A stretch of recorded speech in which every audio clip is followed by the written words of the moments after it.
Sejam bem-vindos a mais um vídeo aqui no canal do Professor Baroni. Meu nome é Vitor Nagashima e esse aqui é mais um vídeo do quadro novo que a gente está começando aqui no canal, que é o Como Eu Fiz. O Como Eu Fiz, a ideia do quadro, trazer algumas histórias reais de pessoas que possam contar sobre esse desafio, essa trajetória da conquista da liberdade financeira. Então a gente sempre vai tentar trazer aqui, baseado na experiência das pessoas, o que elas podem acrescentar daquilo que elas viveram, que muito possivelmente ou eventualmente você pode encontrar na sua trajetória de investimentos e que com certeza vai agregar um pouco mais. Hoje eu estou aqui com um convidado que eu estou bem animado, na verdade, de estar com você, Eliezer. Um prazer recebê-lo aqui no canal. Prazer, Vitor. Obrigado por aceitar o nosso convite. E pessoal, vocês vão ver aqui que a gente vai ter um papo bem interessante, não só pela história do Eliezer, mas também até pelo escopo de trabalho dele. Eu acho que no finalzinho eu vou dar uma perguntada sobre isso também. Sem problema. Mas vamos lá, conta um pouquinho de você pra gente, me fala a sua idade, há quanto tempo você investe e como é que foi assim, esse estalo aí de investir pro longo prazo, como é que foi essa construção? Bom, obrigado, Vitor, obrigado, Assuma, pela oportunidade. É um prazer estar aqui com vocês, falando um pouquinho da minha experiência, da minha vivência, né? Bom, hoje eu tenho 42 anos, eu comecei a investir bem jovem, né? Cerca de 20, 21 anos atrás. Comecei como a grande maioria dos brasileiros, pela caderneta de poupança, mas ali, né, a princípio, mantendo um superávit, né? Ser um agente superavitário, gastar menos do que se ganha. E ali, gerando aquela poupancinha, comecei a guardar os recursos na caderneta de poupança. Aí, não muito satisfeito com a rentabilidade de poupança, aí busquei títulos de renda fixa de emissão de bancos, né? Renda fixa bancária. Depois comecei com bancos grandes, depois fui para bancos médios, bancos pequenos. Não sou tão velho ainda, mas... Ainda é jovem. Ainda sou jovem, mas ali na casa dos 20, falei, não, eu quero um pouquinho mais de risco. Aí, ali em 2008, 2009, ficou tudo muito barato em função do subprime. E aí eu fui um pouco mais ousado e comecei a investir em ações, né? Aí comecei a investir em ações e também na renda fixa. Chegou um momento que eu tive muito mais ações do que renda fixa. Aí teve um momento que, enfim, a gente casa, tem que construir casa, Aí vendi boa parte dos meus ativos, construí minha casa, depois reconstruí de novo meu patrimônio, renda fixa e ações. E como eu passei pelo processo de construção de casa, eu falei, seria legal talvez investir no setor imobiliário. Vou comprar mais um terreno, vou construir. Mas, mas foi tão difícil lidar com pedreiro, foi difícil trabalhar com arquiteto, um monte de fornecedor, pintor, alvenaria. Quer saber? Vou pesquisar um pouco mais. Até que esbarrei ali, numa época eu estava assistindo um podcast e falou dos fundos imobiliários. Já conhecia, já ouvi falar, mas nunca dei muita atenção. E aí gostei um pouco da performance do fundo, fui buscar, fui estudar, falei, acho que em vez de ir de fato para o mercado imobiliário do tijolo mesmo, a construção, acho que vale a pena eu começar a investir em fundos imobiliários. E migrei fortemente para os fundos imobiliários, vendi todas as ações e passei, a minha carteira de renda variável ficou ali mais para... Vendeu as ações mesmo? Isso, exatamente. Legal. Vendi todas as ações e fui para os fundos imobiliários. Você estava comentando comigo antes que, assim, uma coisa pontual, né? Que nesse processo dos investimentos em CDB e tal, que você chegou até a ter que acionar o FGC em alguns momentos, né? Que é uma coisa que eu acho que é aquela coisa que ninguém quer usar, né? Ninguém quer precisar, porém, eu particularmente, não sei se você já tinha conversado com alguém sobre isso, né? Você mencionou. Como que foi isso? Assim, foi tranquilo? Foi fácil? Olha, naquela época eu acho que foi tranquilo. Hoje talvez eu ficaria um pouco mais de medo, porque como na época eu era mais arrojado, não tinha muito... E quando você é novo, você tem pouco patrimônio, né? Quando você fica velho, seu patrimônio já pega um certo corpo, né? Perder R$1.000 é diferente de perder R$20.000, né? Então, os impactos são diferentes, mas eu tinha uma boa quantia, sempre abaixo do limite do FGC, na época era R$70.000, não era nem os R$250.000 de hoje. E foram 2 bancos que foram à falência e esses 2 bancos eu recebi o recurso do FGC, eu não tive problema nenhum. Foi um pouco moroso, na época demorou cerca de 90 dias, mas as nossas instituições elas funcionam. O FGC, que é um fundo privado, né, não é do governo, enfim, depois que resolveu todo o processo, foi lá, foi depositado na minha conta sem problema nenhum e foi bem tranquilo. Legal. E aí você estava mencionando dessa sua trajetória, que você teve essa migração, vendeu até as ações, né, compôs uma carteira ali que chegou a ter 90% de fundos imobiliários. Atualmente, como é que está a divisão da sua carteira em classes de ativos? Hoje o meu portfólio está um pouquinho menor. O meu portfólio de fundo imobiliário ele representa uma parcela menor em relação a antigamente, né? Como você mencionou, até uns 4 anos atrás, 90% era de fundo imobiliário e apenas 10% de renda fixa. Mas hoje com a renda fixa bancária, principalmente, aí, se for no mercado secundário, você consegue encontrar até IPCA mais 8, IPCA mais 8,5. Então, dinheiro novo, né, e até alguns fundos imobiliários que estavam ali no azul, que eu conseguia alienar as cotas, eu fui migrando para CDBs. E aí, hoje eu tenho cerca de 52% em renda fixa bancária e 42% em fundo imobiliário. E hoje eu estou com 6% apenas nas Bs, né, nas NTNBs. Né. Hoje o meu foco maior, né, vamos dizer assim, minha política de investimento me força, me conduz, me norteia para comprar as NTNBs. Porque já tem bastante renda fixa bancária, já tem uma parcela legal de fundo imobiliário, né, que me dá uma renda passiva ótima, maravilhosa, mas agora seria legal aproveitar, as Bs estão pagando IPCA mais 6,8, IPCA mais 6,7, então aproveitar. E, de novo, eu tenho um perfil rentista, então eu gosto das NTNBs que pagam cupons, né? Então eu sempre procuro comprar a NTNB 40 e a NTNB 55, porque eu consigo gerar um fluxo trimestral, né? As ímpares pagam cupons no mês de maio e novembro, as pares pagam no mês de fevereiro e agosto. Então você consegue manter um fluxo de cupons ali trimestral e permite você reaportar. No meu caso, como eu ainda trabalho, ainda sou um agente superavitário, guardo boa parte do meu salário e compro novos ativos, todas essas rendas eu também vou lá e compro novos ativos. Né? Tem pessoas que gostam da B45, por exemplo, que vai lá, só que cai tudo de uma vez e você tem que aportar tudo naquele momento. Assim como os fundos imobiliários pagam mensalmente, você pode fazer aportes parciais. Eu acho que isso é muito interessante. Legal. E me fala uma coisa, atualmente, essa sua renda passiva gerada da carteira de investimentos, ela cobre seus custos todos? Nominalmente, minha carteira está pagando aí cerca de 220% dos meus custos, né, para eu sobreviver.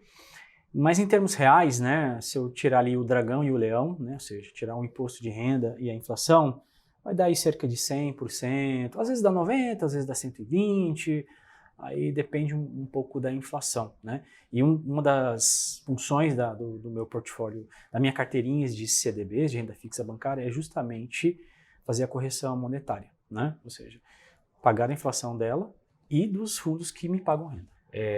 E me fala uma coisa, Eliezer, 20 anos investindo, né? Assim, você já passou por vários ciclos de mercado, de alta e de baixa. Como que foi lidar com esses momentos? E até assim, já misturando um pouco, o que você acha que você teria para dizer para uma pessoa que está aí, que ainda não passou por uma grande subida, uma grande descida, ou só viu uma grande descida, ou só viu uma grande subida? O que você acha que você pode trazer para essa pessoa que está assistindo a gente? Cara, esse sentimento eu estou vivendo agora, né? Porque assim, a carteira ela está sofrendo com a marcação ao mercado, né? Mas não é a primeira vez que eu estou vendo isso, né? Já aconteceu outras vezes e faz parte do play, faz parte do jogo, né? Então assim, a gente tem que ter paciência, né? Investir demanda paciência, demanda muita serenidade, né? Para quem quer uma renda passiva, tem que procurar observar assim, poxa vida, a cotinha até então estava pagando R$100, agora estou pagando 80, né? Se você é um grande acumulador de cota, então procura ver o copo meio cheio, olha, agora a cota está mais barata, eu estou ganhando, sei lá, mesmo R$1, só que pagando 80, então eu estou comprando renda de uma forma mais barata, né? Então, eu acho que procurar olhar dessa forma, observar desta forma, acredito que possa trazer um pouco mais de paz. Mas isso também depende muito do perfil da pessoa, e a pessoa também precisa se identificar. Você quer fazer trade?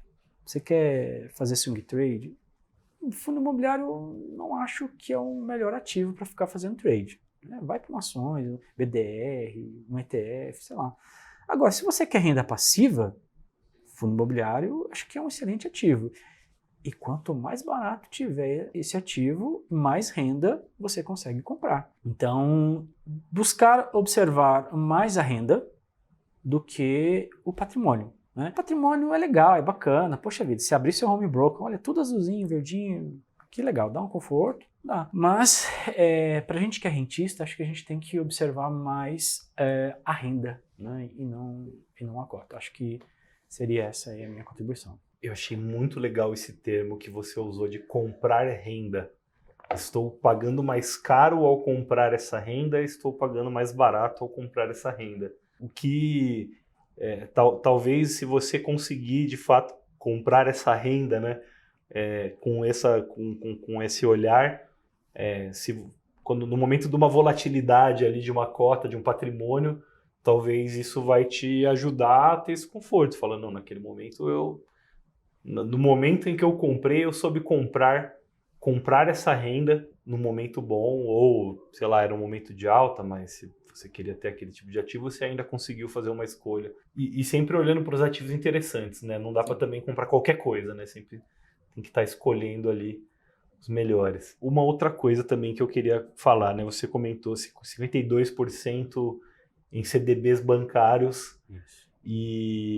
E uns 6 aí nas NTNBs e buscando crescer esse percentual, né? Eu vou chutar aqui que das pessoas que eu vou receber no Como Eu Fiz, eu vou fazer uma previsão que eu posso estar errado, mas eu diria que a grande maioria delas vai chegar aqui com carteiras que são assim, 70% fundo imobiliário, 20% ação, 10% renda fixa, uma reserva de valor, assim, sabe? Ou se é meio a meio fundo imobiliário e ações e um 20% renda fixa ali, né? Eu imagino que vai ser uma coisa sempre assim. O seu, ele tem bastante, então me parece que é uma carteira defensiva, estável, principalmente para quem está olhando tanto para o perfil de renda como para a longevidade ali, né, para aposentadoria, né? Como que foi essa passagem aí de uma carteira de ações para uma carteira 90% fundos imobiliários, para essa carteira que você está hoje em dia, né? Como é que foi esse processo? Eu comecei a estudar um pouco mais, né, sobre investimento em função da minha função dentro lá do meu trabalho. Aí fui tirando algumas certificações da Ambima, certificação da Pimec. E ao estudar, eu também fui me descobrindo o meu perfil de risco, né? Olha, esses ativos funcionam dessa forma, ou deveriam funcionar dessa forma. Eles foram feitos para funcionarem dessa forma. Então, talvez seria interessante, já que eu tenho um perfil mais cientista, né? Já que eu tenho um perfil assim, de investimento de longo prazo e principalmente rentista mesmo, né? Enfim. Então, talvez seja melhor buscar ativos desta categoria A, categoria B. Dessa forma, eu fui criando esse meu portfólio, né? Fui descobrindo um pouco mais sobre os títulos públicos, renda fixa bancária, crédito privado também, debênture, eu tenho algumas coisinhas na minha carteira. Então, fui aprendendo, fui estudando, fui analisando e, olha, acho que isso aqui faz sentido com o meu perfil. Então, eu fui comprando esses ativos. As ações, o que acontecia? Era uma volatilidade absurda, assim. Tô rico, tô pobre, com muita frequência. E eu falei, eu gostaria de receber renda. Eu descobri, eu sou rentista, eu quero receber renda, eu quero comprar renda. Então, isso que fez com que eu vendesse boa parte das minhas ações. Aliás, hoje eu não tenho nada de ações. É basicamente renda fixa, título público, renda fixa bancária, tem algumas debêntures, fundo imobiliário e as NTNBs. E para formar essa carteira com esse perfil de renda, perfil previdenciário, né? Queria construir uma casinha para ter aluguel. Então, poxa vida, eu consigo resolver tudo pelo celular. Se eu tivesse uma casa, ia ter que mexer com inquilino, dor de cabeça, pedreiro, enfim. Então, achei que foi mais fácil fazer dessa forma. Eu também acho isso de muito valor, porque uma pergunta que vocês mandam bastante para o Baroni, né? Qual que é o percentual ideal entre papel e tijolo, entre renda variável e renda fixa? Qual que é o percentual ideal né, que é uma pergunta que não tem resposta, né? Porque a resposta depende. E depende não só de quem está perguntando, mas de quando essa pessoa está perguntando, né? Essa trajetória que você me contou, ela mostra que quando a gente está construindo um portfólio rumo a um objetivo ali longo, né, de longo prazo, de aposentadoria, e aí aqui eu vou tomar uma frase do Baroni, né, que eu já ouvi ele falando que assim, a minha experiência mostra que ao longo do tempo as suas escolhas tendem ao seu perfil.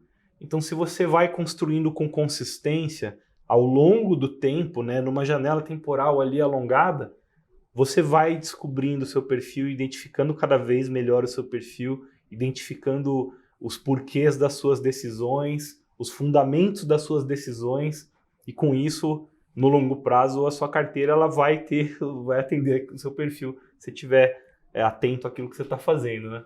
Isso, exatamente. Uma coisa que é interessante é que quando você começa a descobrir, geralmente você começa com pouco dinheiro. Então, ok, você faz um errinho com uma querelinha ali, outra querelinha lá, mas à medida que o seu patrimônio vai crescendo, também você vai se educando, né, vai se formando, vai conhecendo o seu perfil, né, de investidor e vai tomando decisões cada vez mais maduras, né?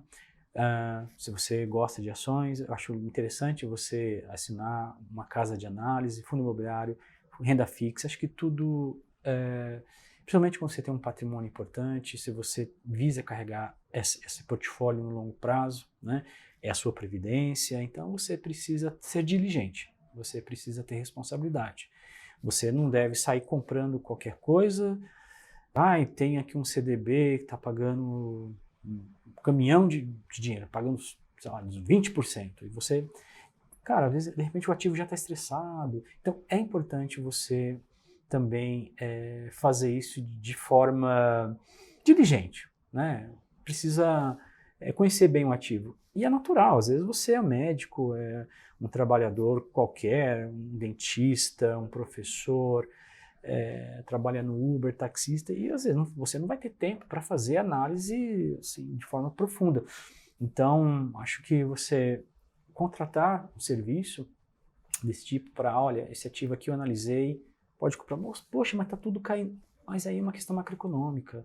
O ativo está bacana, o ativo está bom. Então, tenha um pouco de paciência. Na hora que o ciclo política monetária inverter, aí você vai ver o seu patrimônio aumentar, mas enfim, para quem compra renda também não tem que focar muito nisso. Né? Tem que focar na renda. Sim, exato. E Eliezer, você já deu algumas dicas aí enquanto você foi falando. Pessoal, uma coisa que é bem interessante que é o trabalho do Eliezer, né? Conta pra gente o que você faz e aí explica pra gente o que é um RPPS, né, no caso. Claro, explico sim.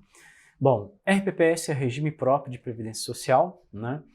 É como o RGPS, o Regime Geral, ou seja, o INSS, só que do município. Então, até 2019, com a emenda constitucional, alguns municípios e estados podiam criar os seus regimes próprios, né? Agora não pode mais.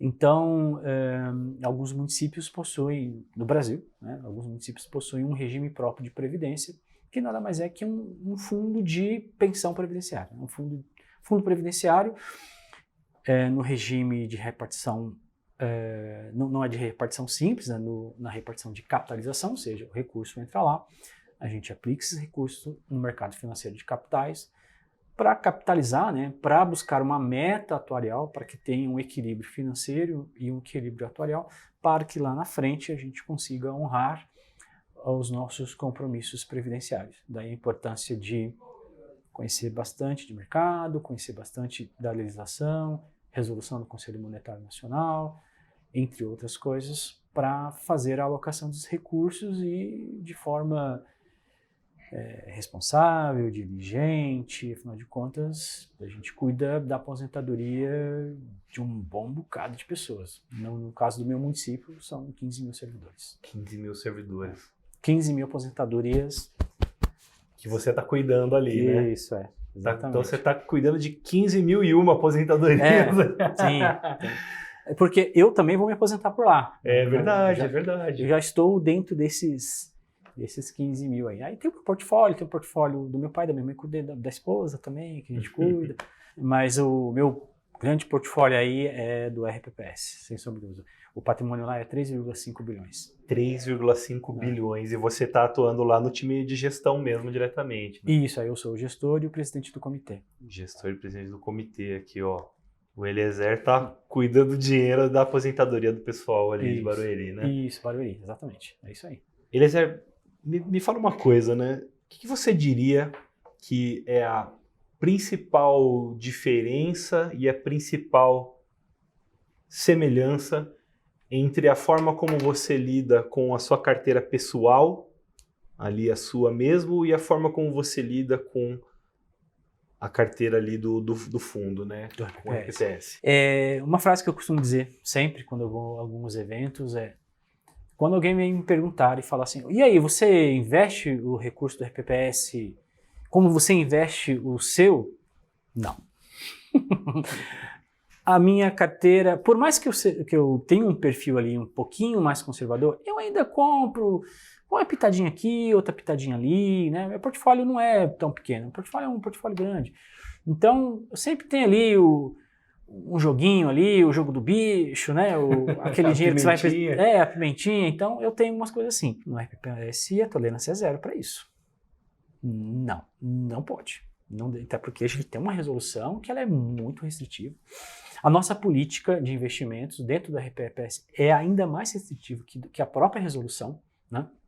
Então, basicamente lá, Vitor, 85% do portfólio é NTNB, né? Porque a gente tem que buscar uma meta atuarial que hoje no nosso instituto é IPCA mais 5,16. E as Bs estão pagando IPCA mais 6,8 e tal. E a gente tem a prerrogativa de marcar na curva, a gente não marca mercado. Então, isso é muito benéfico, porque não tem volatilidade no portfólio. Diferente quando nós, pessoas físicas, quando vai comprar uma B, uma NTNB, a gente vai levar paulada no mercado, na marcação mercado. Entendeu? Você comprou hoje IPCA mais 6,8, amanhã está IPCA mais 7, poxa, você vai ver que já está vermelho lá seu NTNB. Lá não, lá eu marco na curva. Então, se eu contratei IPCA mais 6, o setor contábil vai contabilizar, vai pegar lá a inflação do mês, né? E com a taxa equivalente, se for IPCA mais 6, vai dar um pouquinho menos do que 0,5, vai dar 0,48, então ele faz ali a taxa capitalizada e é isso que vai ser marcado no nosso portfólio, porque a gente pode marcar na curva. Mas a gente tem também um pouquinho de fundos globais também, né? Tem um pouquinho de fundo de ações também, porque a gente gosta da teoria de Markowitz, né? Então, ter ativos descorrelacionados é importante para suavizar a volatilidade do portfólio. Hoje o VaR da nossa carteira é cerca de 1,67%, 1,7% mais ou menos. Né? Então, já tem mais ou menos 25 meses que a gente não tem rentabilidade negativa. Caramba. Né? Isso porque a gente marca as Bs na curva e a gente tem ativos descorrelacionados. Né? Então, em geral, quando a nossa B3 aqui está caindo, né, e o dólar está subindo, então isso dá um equilíbrio. Né? Então, a parte da carteira está descendo, mas a outra sobe, então suaviza aí a volatilidade. E qual que seria a principal semelhança na forma que você enxerga a gestão dessas carteiras? Bom, é uma carteira, não deixa de ser uma carteira rentista, né? Porque as Bs... acho que a maioria das pessoas não sabe, mas a NTNB principal, só pode ser comprado por pessoa física. A gente, como investidor institucional, pessoa jurídica, a gente não pode. Então, a gente tem um fluxo trimestral de cupons. Então, a gente tem muita renda. Afinal de contas, eu pago a aposentadoria. Então, nos meses de fevereiro, de maio, agosto e novembro, sempre tem o pagamento dos cupons. Então, a gente sempre tem renda. Às vezes não. Por enquanto, a gente tem um superávit financeiro, então a gente pega esses cupons, né, e basicamente reaplica. E o bacana é que a gente, quando cai o cupom, a gente tem a prerrogativa de pode comprar mais NTNB, pode comprar mais fundos globais, pode comprar, de repente, um fundo de ações, né? E aí a gente, na hora, o comitê de investimentos, ele vai deliberar. Então, acho que a principal característica, Vitor, seria a renda, né? O meu portfólio tem renda mensal, né? Porque é fundo imobiliário e o fundo imobiliário ele paga ali o dividendo mensais. O portfólio do Instituto e do RPPS, ele tem uma renda trimestral. Então, tem um pouco mais de espaço, mas tem mais ou menos a mesma lógica. Tem um fluxo constante ali, né? Sim, tem um bom fluxo. E o bacana é que, à medida que a inflação sobe, o cupom ele só cresce, né? A inflação vai subindo, o cupom vai engordando também, né? Afinal de contas, precisa ter uma correlação com o nosso passivo, que é expresso pela nossa meta atuarial, que hoje é IPCA mais 5,16. Eliezer, me corrija se eu estiver errado, então. Eu perguntei da principal diferença e da principal semelhança entre como você lida com o seu portfólio ali do RPPS e da sua carteira pessoal. E o que me parece é que a diferença é a estratégia, porém, até porque cada carteira tem suas individualidades. E a semelhança é o fundamento.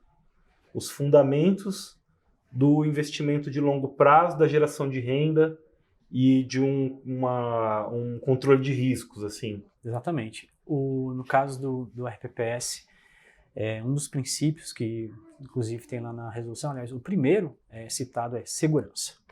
Então, assim, a gente tem que buscar a meta atuarial, né? Mas é a qualquer custo? Não, não é a qualquer custo. Então, a gente precisa analisar muito bem o ativo, né? E para poder, então, fazer a alocação do recurso. Então, a gente usa muito também o princípio da dominância estocástica, né? A gente olha, por exemplo, tem uma letra financeira emitida por um banco e uma NTNB. A B está pagando a meta atuarial? Paga a meta atuarial. E é emitida pelo banco? Também paga. Sei lá, o banco está pagando IPCA mais 8, a B está pagando IPCA mais 7. Tá, mas a minha meta é IPCA mais 5,16. Eu não preciso de pegar uma letra financeira emitida por um banco. Eu opto ainda pela B, porque a B já está pagando. Agora, quando a minha meta atuarial for IPCA mais 6, IPCA mais 5, IPCA mais 5, só que a B está pagando IPCA mais 4, poxa, aí eu vou ter que tomar mais risco. A avaliação de risco aqui aí eu vou ter que tomar mais risco. Mas hoje, da forma que está o mercado, a B já resolve os nossos problemas. Eliezer, eu aprendi muito aqui no nosso papo. Legal. Fiquei muito feliz que você veio. Queria te agradecer Imagina, novamente por topar participar. Pessoal, então eu quero pedir que vocês deixem aí um comentário o que vocês acharam do vídeo de hoje. Aprenderam bastante também, né? Eu aprendi bastante coisa aqui. E deixem um comentário do que vocês estão achando do quadro. Se vocês têm alguma sugestão de melhoria, ou só deixar uma palavra aí de apoio, eu vou agradecer muito, eu vou ler todos os comentários. E eu também vou deixar um link, caso você queira contar a sua história, caso você tenha atingido a sua liberdade financeira, né, queira contar como você fez, eu vou deixar o link lá e você clica e segue os passos lá para poder falar comigo e vir também aqui pro canal, tá? Muito obrigado. Falou, gente. Pessoal, muito obrigado e até a próxima. Até o próximo Como Eu Fiz. Valeu.